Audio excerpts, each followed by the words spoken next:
Well, students, we'll come to part A of 12th standard accountancy, which is entirely on partnership accounts.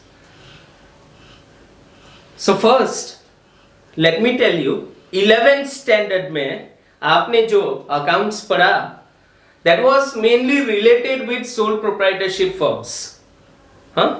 All chapters, like first you learn journal, then ledger, then trial balance, बीच में subsidiary books and then final accounts. But that entire accounting was in relation of sole proprietorship firms, 11th standard. Sole proprietorship firms का मतलब a business in which there is a single owner. Sole मतलब single, proprietor का मतलब owner.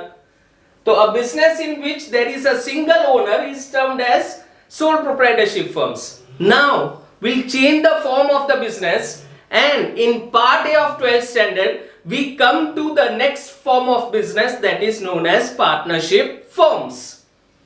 So the basic difference between sole proprietorship firms and partnership firms. तो partnership firm का मतलब होता है a business which is owned by at least two owners.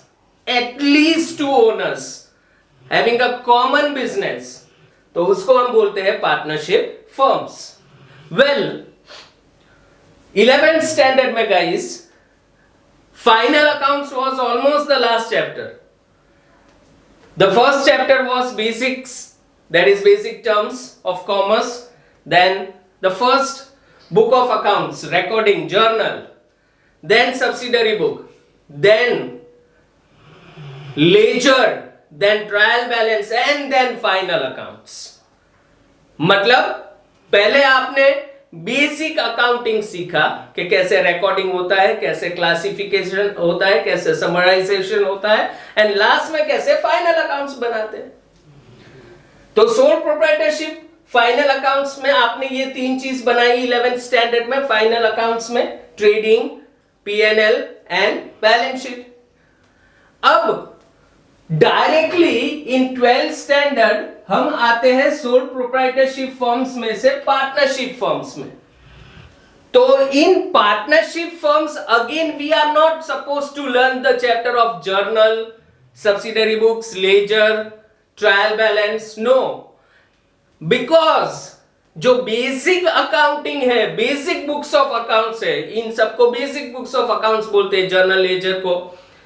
तो जो बेसिक अकाउंटिंग है वो तो पार्टनरशिप फर्म्स के लिए भी सेम ही रहता है. तो there is no different basic accounting. आप जैसे फॉर्म ऑफ बिजनेस चेंज करते हो तो basic accounting remains the same. But what changes? तो only final accounts changes. So coming to final accounts, इसीलिए डायरेक्टली पार्ट ए में they have started with this chapter, fundamentals of partnership. There is no such chapter in part A like journal of partnership, ledger of partnership. नहीं, वो same ही रहेगा guys जो आपने 11th में पढ़ा है. तो अगर हम फाइनल अकाउंट्स की बात करें तो final accounts of sole proprietorship firms में ये आता है. And when you come to partnership firms final accounts, तो पहला अकाउंट है ट्रेडिंग अकाउंट, दूसरा PNL account, third is a new account. आपने जैसे फॉर्म ऑफ बिजनेस चेंज किया तो एक नया अकाउंट आ गया, third PNL appropriation account. It is known as profit and loss appropriation account.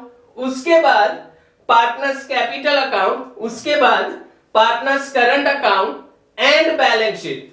तो जैसे ही आप फॉर्म ऑफ बिजनेस चेंज करते हो from sole proprietorship firms to partnership firms, तो चेंज क्या होता है गाइस? तो तीन नए अकाउंट बनते हैं in case of partnership final accounts. As I told, PNL appropriation account, partners capital account and partners current account. तो बेसिकली गाइस पार्ट ए में जैसे ही हम पार्टनरशिप अकाउंट्स चालू करते हैं तो the first chapter we have is fundamentals of partnership. कौन सा? फंडामेंटल्स ऑफ पार्टनरशिप, और फंडामेंटल्स ऑफ पार्टनरशिप में जो फर्स्ट पार्ट है that is they have made us understand, सबसे पहले जनरल है कि भाई पार्टनरशिप फर्म क्या है, उसका definition, partnership deed as a important document. फिर directly they have started explaining PNL appropriation account क्यों बनाते हैं, कैसे बनाते हैं, partners current account and partners capital account. They have not explained trading P&L and balance sheet. क्यों? Because that already you have learned in 11th standard. तो they have taken for granted that वो तो already आता है, जो नई तीन चीजें हैं वो पहले चैप्टर में समझाई है। तो we'll start with fundamentals of partnership part A। उसमें जो fundamentals चैप्टर में फर्स्ट पार्ट है कि भाई we'll understand these three accounts, how we prepare, why we prepare, and few numericals based on this. Preparation of P&L appropriation, partners capital and partners current